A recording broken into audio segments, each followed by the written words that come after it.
Boom.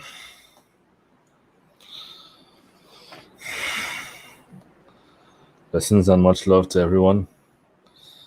End time or no end time? So recently I made a Facebook post actually asking end time or no end time. Really asking the my Facebook audience if I should do a live on this. Right. And I said well, I thought that it'll be a really good opportunity to take this Sunday night and just do a short live on this. All right. So let's see if we can keep this within 20 minutes maximum. So most of us in particular living in today's world, we have been taught if you come from westernized church denominational programming or denominational background, you may have been taught that Book of Revelation is actually about the end of the world.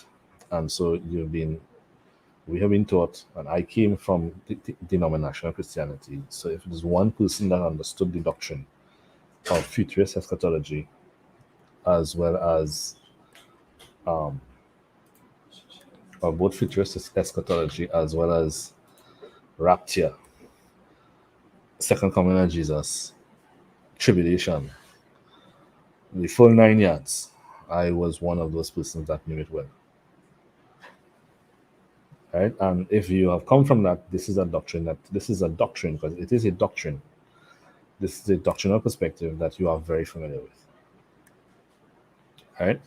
And in light of all that has been taking place in the world today, namely pandemic, one of the greatest things that is very present and very most people are very aware of today, right now, at this moment, as I speak, is vaccination or no vaccination. Right? And if you come from denominational backgrounds, then you would be very familiar with that, with the fact that it is apparently a common theme that the vaccination, that this worldwide vaccination mandate is the mark of the beast.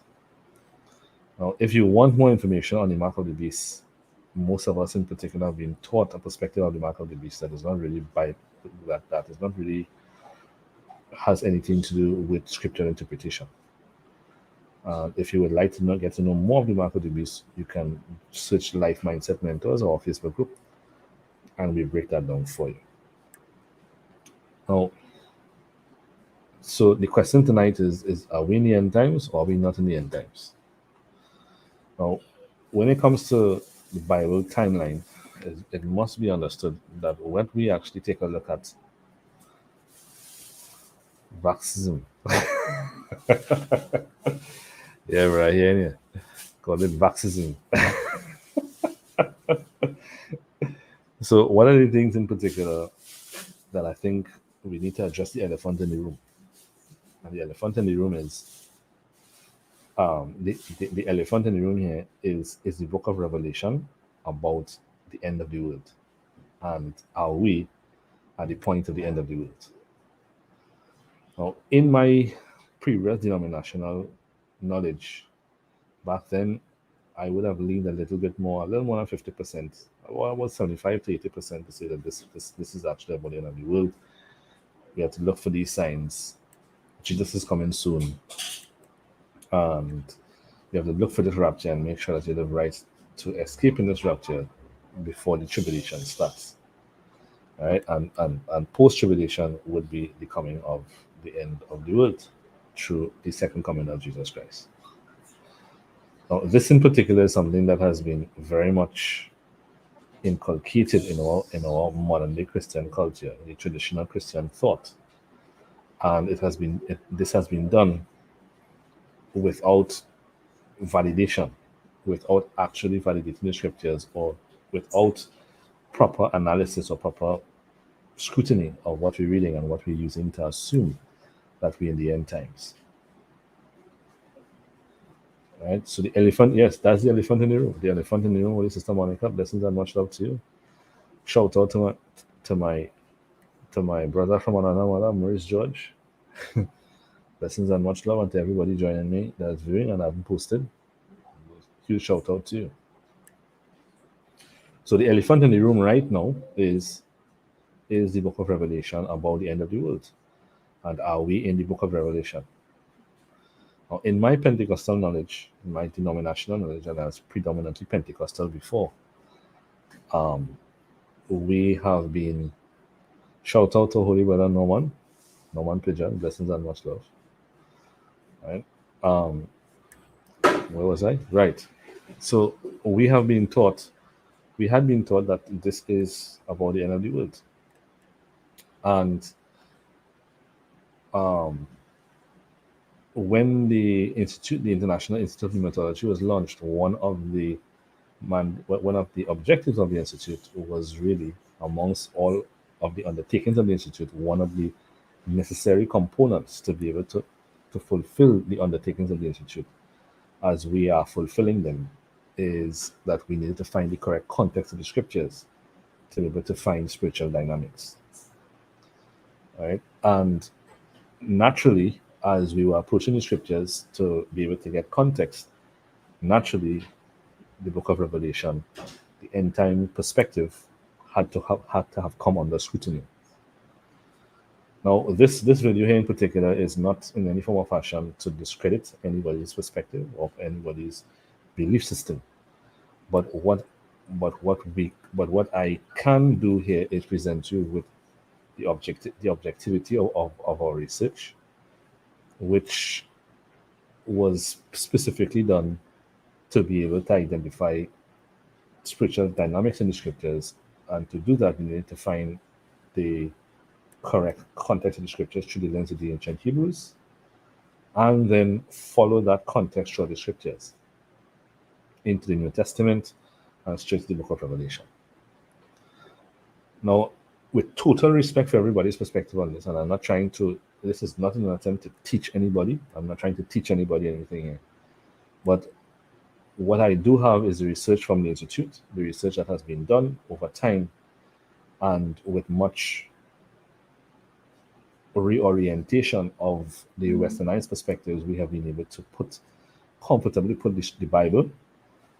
And I know this may sound like a bombastic claim, but it is by no means one that is that is misguided or unfounded. We have successfully been able to put the Bible into its correct context to be able to understand the purpose of the scriptures and to really communicate the timelines as well as the context of the scriptures. Now, when it comes to the end time, it's an impression of what's to come in the future. All right, thank you for that, Holy Sister. And blessings and much love to Holy Sister Deborah Miller. I haven't seen you in a while. I trust that as well. So, what has our research revealed? For me to explain this, I'm going to actually do it in 2 points, which are 2 layers. Right. The first is where I'm going to very much state outrightly where the book of Revelation, with regards to the fulfillment of prophecy, lies. And the second point would be to give context to the book of Revelation here now. Right. So point number 1. As I said, I say this with great respect for everybody's perspective. This is not my attempt to teach you. This is just the presentation of objective information. Now, when it comes to the book of Revelation, even though I had been taught, because this is not we didn't just pick up the Bible and decided, hey, let's draw some conclusions. Let's come to a matter and come to some deductions and draw a conclusion. I came from denominational Christianity that taught me futurist eschatology, and I knew it well. As a matter of fact, I knew it so well that, well, I shouldn't say it so well, I knew it very well, and actually was my knowledge of end time or the futurist eschatology or the end time perspective of Revelation was at that time within my Pentecostal era of my life fortified by Finis Dake. Right, I owned, and I still own a copy of the Dake Annotated Reference Bible, and Finis Dake is actually one of the Bible,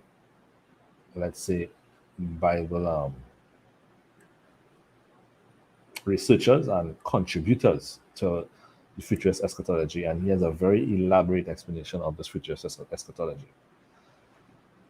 Now, when the research at the National Institute of Pneumatology began, as I mentioned, we needed to find the context of the scriptures, to be able to find the spiritual dynamics that we have been able to identify and we have begun to use. And these things are things that we are actually now putting out in parts. And in this research, what it revealed is that the book of Revelation, again, hold on to your seat, the book of Revelation, from the perspective of scriptural fulfillment, as in fulfillment of prophecy, is a past reality. That's point number one. Well, don't judge what I'm saying as yet, because I'm going to draw some points that are actually going to show you where the prophetic fulfillment of Revelation has been fulfilled, and how the book of Revelation, why right now it seems as though the things in the world seems to be drawing close to the book of Revelation. That in particular has a context. Once you understand point one, I'm going to point two, so hold on to your seats. Now, here are a few things in particular that you ought to take into consideration when it comes to the book of Revelation. Firstly, the book of Revelation was actually written and given to the Apostle John, right, who is one of Jesus' disciples. If any one of you in particular are students of the scriptures, you know that, or students of the Bible, and students of the Bible, and or aficionados of Bible timelines and scriptural perspectives, you ought to know. Now, I can spend a lot of time here unpacking this in detail, but I want to keep this within 20 minutes, so I'm going to be very compact. So here are some points that you can take into consideration when it comes to the book of Revelation. Firstly, the book of Revelation is really a continuation of the prophet Daniel, the book of Daniel in the Old Testament. Right? And Daniel, that book is actually a continuation or an elaboration of the revelations or the visions or the prophecies that Daniel received in his prayer and his fasting and so on. Much of what we see in Daniel is really carried across in the book of Revelation, and what was spoken about in the book of Daniel that was told by Daniel to seal it up. In Revelation, the command is to open the seal, to reveal it. But the first thing that you have to take into consideration that with regards to that connection is that what Daniel saw and what Daniel was told was specific to his people. When we say his people, we're actually speaking about persons who were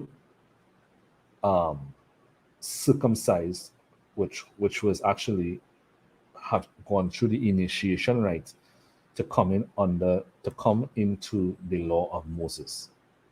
I know most of us are familiar with the fact that the Ten Commandments apply to the entire world, and that is simply not true. To come into the law of Moses, you needed to be physically circumcised as well as baptized unto Moses, which was ceremonial washing unto Moses, to be able to be part of that covenant. Right? For things like this, you can go back to the Torah or go back to the Pentateuch, where you see, for example, in the book of Exodus, you see that anybody who was an outsider of Israel to begin to follow the Torah and to benefit from that covenant, because it is a contract, not a divine law given to the entire planet. It was a contract that is mutually agreed upon and entered into. And for anybody to enter into the contract, you need to be physically circumcised and baptized unto Moses. The book of Daniel in particular was said to be given to his people. These are revelations concerning his people, which was unto the circumcised. Now, this is exactly what you're looking at in Revelation. What is mentioned in Revelation and what is mentioned in Daniel was in fact predicted by Moses. And you can go back to the Torah, especially Deuteronomy 30, for example, Deuteronomy 30, 31, 32.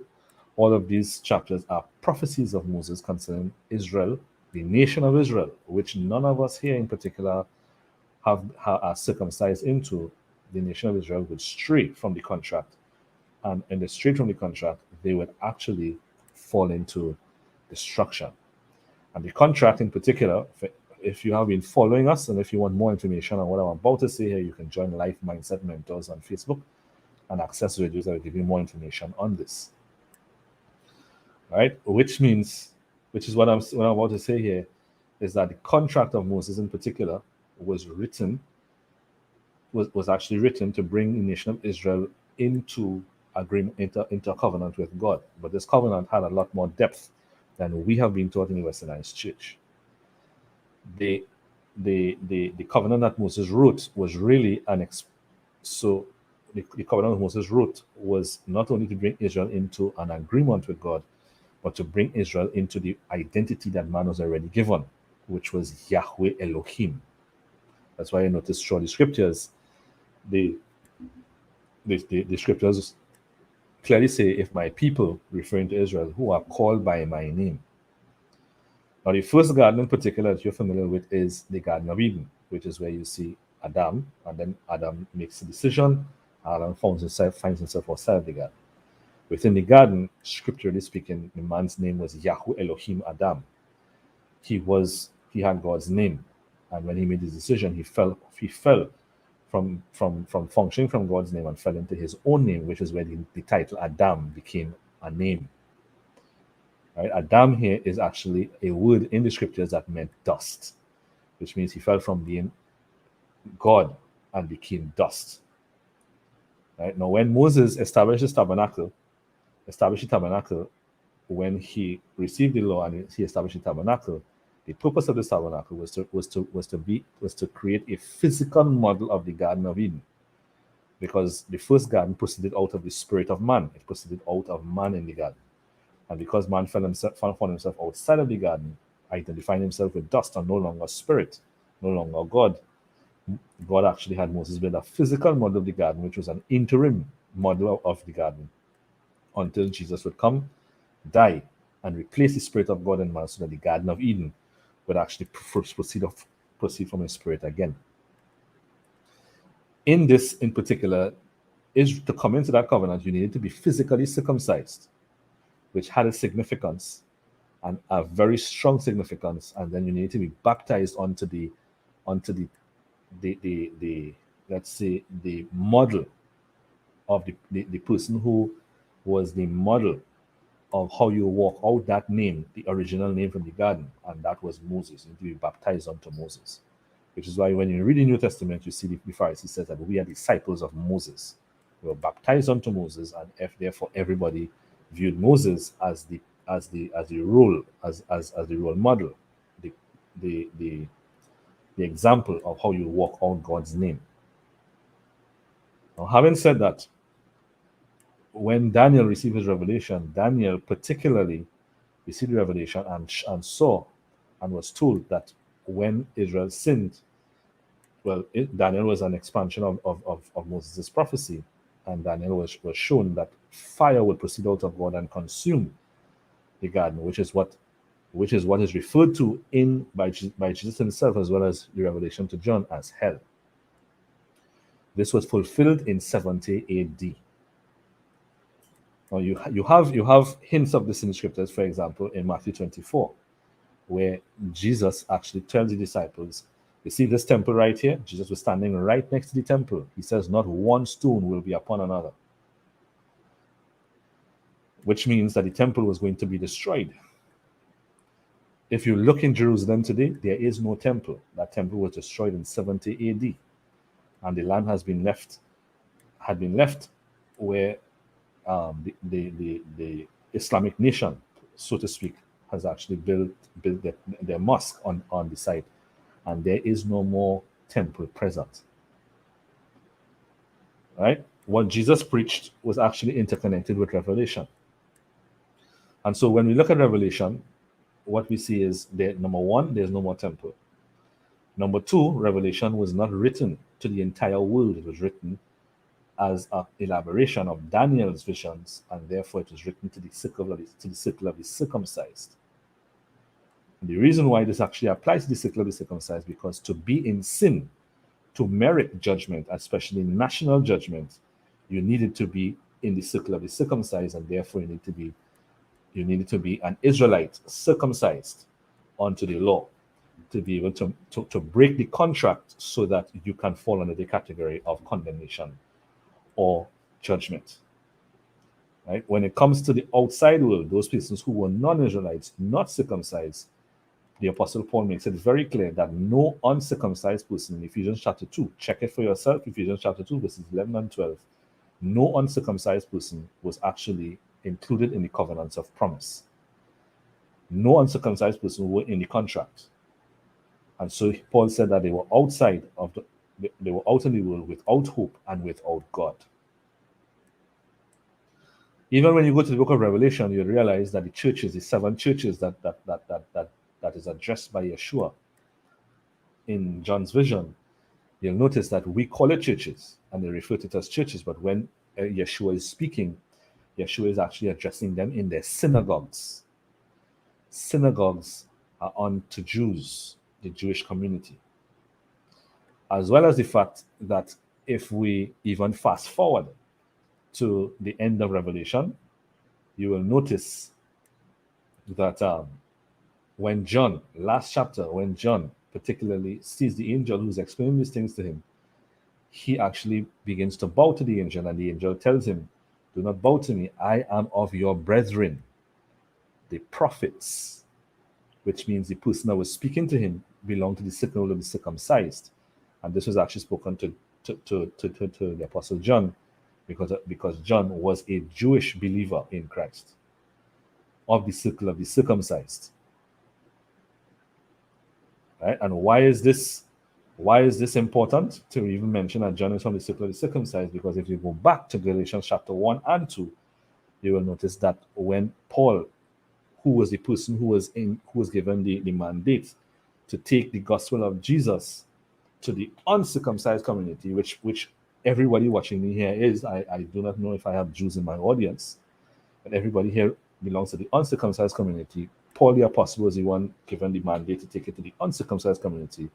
And if you go back to the book of Galatians chapter 1 and 2, Paul makes it very clear that when he went to the pillars of the church in Jerusalem, which were Peter, James, and John, they shook hands, and the agreement was that Paul will go to the uncircumcised community, whilst Peter, James, and John, the same author of Revelation, would stay preaching the gospel within the circle of the circumcised community.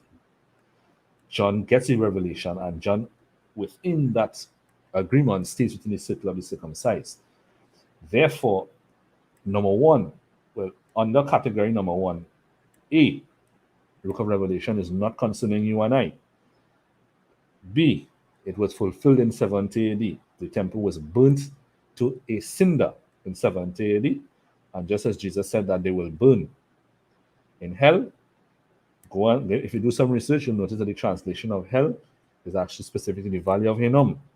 And when Rome besieged Jerusalem and burnt Jerusalem, if you go back to the history of what took place in Jerusalem, you can consult Flavius Josephus and his writings. He's a historian that wrote about the wars of the Jews. And you'll notice that he very adequately communicates the history of what went on and shows that the people, just as Yeshua prophesied, when Rome went in there, Rome burnt them in the valley, and the fire lasted for more than a year, and many people were burnt alive. The fire did not stop, which was Jesus's prophecy concerning eternal torment. It was Jesus using cosmic and divine language to express what was going to take place physically in Jerusalem. Now, having said that, the next question would be, so how come the world seems to be, what's going on in the world seems to be matching some of the details from Revelation? Which brings me to point 2. Right? Which brings me to point 2. Now, if you're studying the scriptures, especially from the perspective of the ancient Hebrews, there are many things that the scriptures are useful for, that even Jesus and the apostles used it for.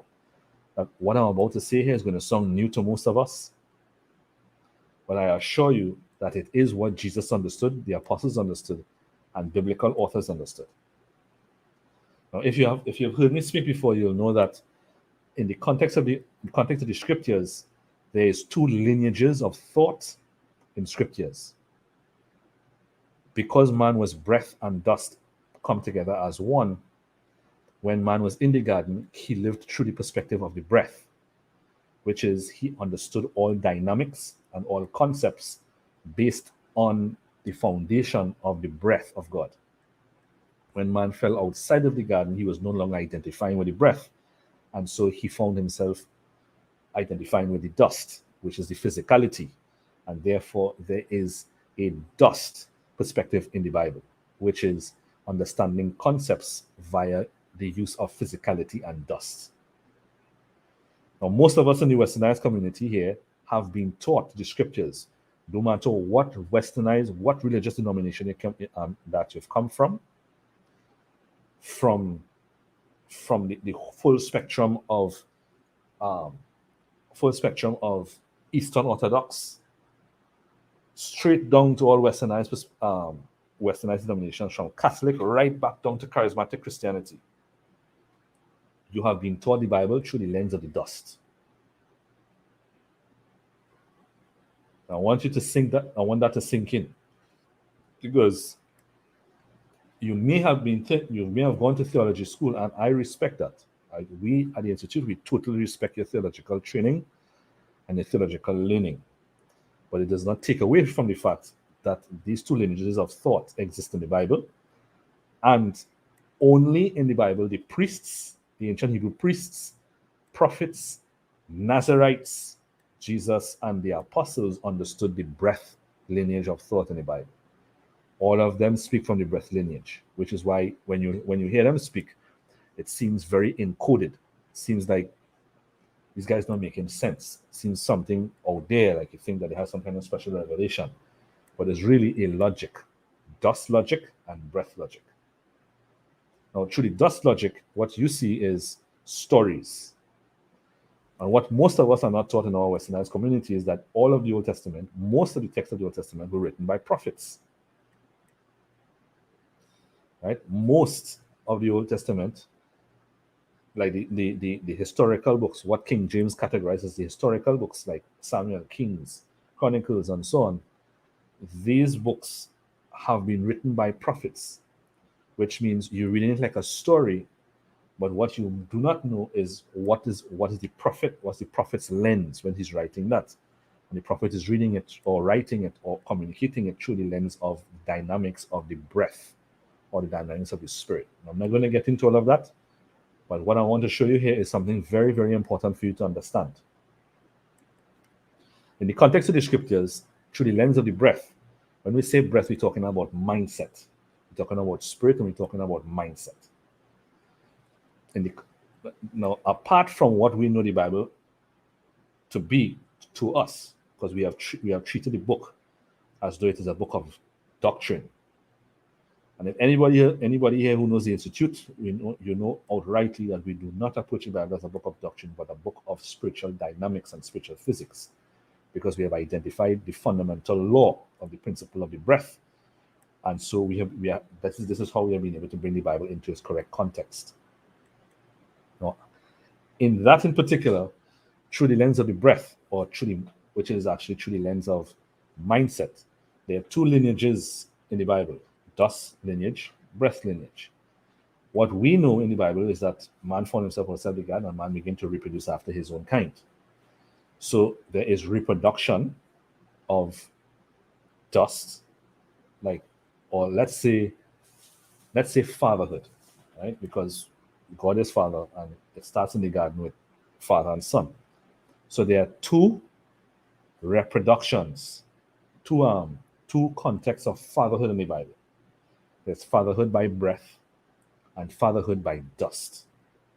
Fatherhood by breath is a father reproducing his mindset based on the name of God, which is the breath of God. It's the logic of that breath, the logic of that name, into others. They call that spiritual children, which is what we are identifying as fatherhood by breath. Right? This is seen in the Bible with regards to prophets who had disciples, and disciples, what they're doing is that they're walking in the name of God as their mindset and their logic, their physics of function, and they have disciples, and they reproduce the name of God in the disciples, and the disciples call them father, and the prophets will refer to his disciples as his children. In the New Testament, this is what Jesus did. Jesus reproduced the name in the disciples. John 17, he said, I have kept them in your name, the name that you have given me. So the disciples will refer to Jesus as Father, and Jesus would refer to the disciples as his children. All of Jesus' disciples did the same thing. You go to 1 John and he says, my little children. That's because he is their spiritual father, or is their father by breath, which means he's reproducing his mindset in them. The mindset of the name of God, which is Yahweh Elohim, and in the context of the New Testament, it's Yahweh Elohim Yeshua. In the context of dust, fatherhood by dust is physical reproduction, which is what everybody listening to me is very familiar with. If I ask anybody here who is your father, you would say, well, the person that you're referring to, the person that has actually given you physical life, right? Your father and your mother, and there was physical reproduction, and you are a product of that process. That's fatherhood by dust, right? Now, in the context of scripture, in the context of the breath lineage in the scripture, this is very important for you to grasp, for you to understand what revelation is all about. The Bible, to Yeshua and the disciples or the apostles, even the prophets of old, they saw everything in the scriptures and everything that you read in the Bible through the lens of the breath, which means that they actually saw where we see stories, they see reproduction of mindsets. So the Bible for them, apart from the stories and apart from where we see God's covenants, the Bible functions to them like an encyclopedia of mindsets. An encyclopedia of mindsets. Which means the person in the script in the Bible that starts a particular mindset. Sorry about that. The person that starts in the Bible with a particular mindset, that's before them, and all, is the father of that mindset, which is why in the garden, man is the son of God, because he's functioning from the name of God, and the name of God tells him the mindset that he has to have. One of self-existently eternal and authoritative power. When man finds himself outside the garden, it's because he listened to the serpent. And if he listened to the serpent, he took on the logic of the serpent and followed what the serpent said, he is now taking on the mindset of the serpent, and now the serpent is his father, which means the man became the seed of the serpent, or the son of the serpent, because reproduction of mindset. Another good example, this context goes through the entire Bible, which is why you see, for example, when they saw John the Baptist and they said that's Elijah, and they're speaking about Elijah returning, because John the Baptist had pretty much had the call, or the mission, that he had. He was calling people to repentance. That is the mindset of Elijah. And so they refer to him as Elijah, because just as Elijah was calling the nation of Israel, Ahab, to repentance and standing up and highlighting the sin, so John the Baptist did the same thing. So they refer to John the Baptist as Elijah, same mindset. Jesus is speaking to speaking to the prophet, the Pharisees, and he says, on one hand, he says, you have your father, the devil, meaning the serpent. That's because they're actually thinking about external reference points. They're more focused on their tree of knowledge of good and evil, which is their titles and their positions. And he says, you have your father, the devil. And another conversation Not long after, he says, your father was a murderer from the beginning. So in one conversation, he identifies them with the serpent. Then he says, your father was a murderer from the beginning. Who is the first person to have murdered in the Bible? That will be Cain.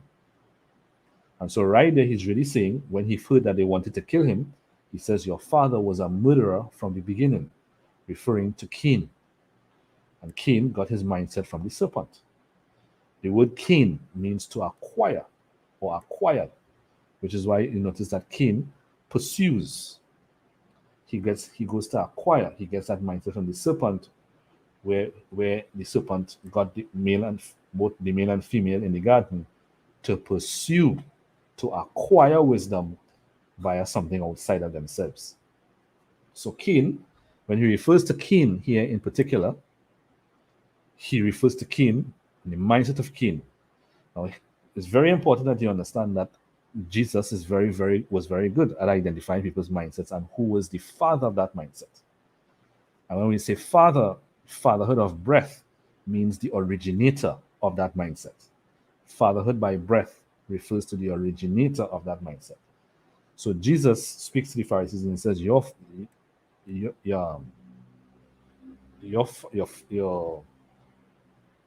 father was a murderer from the beginning. The thing about the scripture, as I mentioned, is an encyclopedia of mindsets. Is that all scriptural characters understand God, understand the scriptures through the lens and the laws of the Garden of Eden.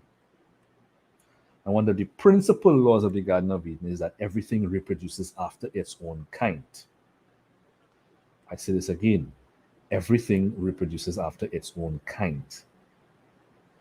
Which simply means that when they identify who your mindset, who fathered your mindset, who is the originator of your mindset, because everything reproduces after its own kind, the history of the originator of that mindset repeats itself by the children of that mindset.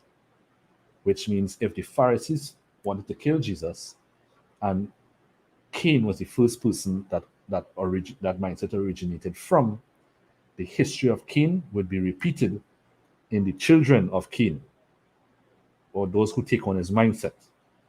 Which means that when Jesus said, your father was a murderer from the very beginning, Jesus was automatically identifying himself as Abel. And just as Cain killed Abel, that history would have been repeated, and the Pharisees did kill Jesus. This is the context that they understand. Every mindset reproduces after its own kind. Now, this is where revelation comes in today. The entire Bible has historical validity, written through the lens of the prophets who are writing these narratives through the lens of mindset, of the breath. Right? And so this also applied, the concept that we're talking about here applied to nations. And if you read the New Testament, you realize both the book of Revelation as well as Peter refer to Rome of his time. He calls it Babylon. That's because Rome was a child, a nation child of Babylon. The concepts, the mindset, and the policies, political policies, and the corruption, the perspectives that Rome had when Jesus was around, Peter and Paul and all these apostles were around, the nation in the Bible that was the originator of that perspective was Babylon. And so they're referring to Rome as Babylon, which means the same destruction that Babylon faced. If everything reproduces after its own kind, Rome assumed the mindset of Babylon, they would reproduce the history of Babylon. Now, all scriptures, even though it has historical validity and prophecies fulfilled, once the prophecies are fulfilled, it begins to function as part of the encyclopedia of mindsets. And what we are seeing in the world today, the reason why it seems as though what is going on in Revelation is being fulfilled, is because right now we have nations on the earth that are taking on the perspectives of Babylon and the policies of Babylon. And because that the father of Babylon, everything reproduces after its own kind. Once we have in our modern society people taking on the perspectives of that nation, they will reproduce the history of that nation, which means it is going to come to destruction. It is escalating to come to some destruction. That does not mean that Revelation is being fulfilled. What is being fulfilled is the law of reproduction after its own kind. Does that make sense to everybody? Right? Jesus, the apostles, the prophets, the priests, they understood what I'm communicating to you here. This is information that has come out of more than well over 35,000 hours of research, pragmatic and experimental research at the International Institute of Pneumatology. So, therefore, if we bring this into perspective, there is good that comes out of this. If you look at Babylon, after the destruction of Babylon, of Babylon, the same history is repeated. Right after the destruction of Babylon, Israel, Cyrus the Great came into power, and he was acknowledged as the anointed one in scriptures, meaning that he was referred to as God's anointed, meaning not that he had the Spirit of God upon him. An anointment is an appointment, somebody who is given an appointment, an objective to fulfill. And Cyrus, who is referred to as King of Kings, and I'm not going to explain that here in this live because this is not here. When he says King of Kings, he's not trying to take Jesus' perspective or Jesus' title. That's King of Kings because of his military strategy. So he was called King of Kings, happened to be called King of Kings. He was called God's anointed. How many of us know about Cyrus the Great in the Bible? He was called God's anointed. And he, after Babylon was destroyed and he came in, Cyrus sent back or invited the Israelites that were captive in Babylon to go back to Jerusalem. And Cyrus economically, he funded the reconstruction of Jerusalem, which was the reconstruction of Eden, which was symbolic of Eden, and the reconstruction of the garden. All right. In the same way, Babylon, Rome, reproduced after the own kind of Babylon. And just as you see in Revelation, Babylon, Rome, referred to as Babylon because it's reproducing after the kind of its father, Babylon, is destroyed. And right after destruction arises the King of Kings. See what I'm saying? He reproduced after its own kind. That's Babylon's history. Rome took on the policies and the mindset of Babylon. They suffered Babylon history. And right after they were destroyed, arose Revelation 21, the King of Kings, who is the one that reestablishes heaven and earth. Which means this was fulfilled in 70 AD, but now it functions as part of the directory of mindsets.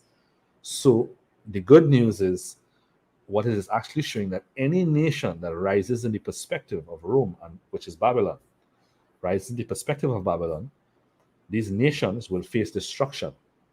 And right after the destruction will come the dawning of a new era, which is where the King of Kings will arise.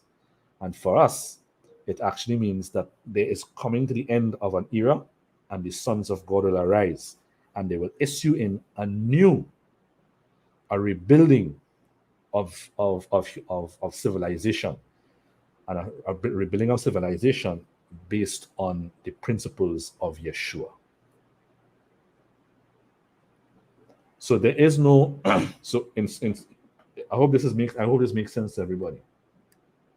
So this is nothing to fear. If you're walking in God, then you are here to have dominion and to reign. And so where there are nations on the earth that are rising in Babylonian perspective and Babylonian policies, that is actually escalating to come to an end. And then the sons of God now have to step up and become the dominant force, or the dominant, let's say, dominant civilization or perspective on the earth, so that man can know who, so that man can know who is who. Well, know Christ. Right? So, on that note, this is the end of this live. I was supposed to spend 20 minutes here, and this is now 45 minutes. So, we are, I hope that this has brought some clarity to you. And just to conclude, Revelation has already been fulfilled. Go check your history. It just serves as one of the, as a model for reproduction after its own kind. That's why it seems as though it's reproducing Revelation, but it is not reproducing Revelation. It's just any nations in particular that take up that perspective will reproduce after their own kind. All right. If you have any questions on what we just spoke about here, you can join Life Mindset Mentors. Post your questions there, and we'll happily respond to your questions in Life Mindset Mentors.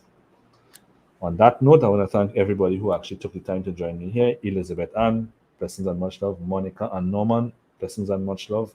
Holy Sister Patty Sutton, blessings and much love. Jade, blessings and much love. Maurice, Ketura,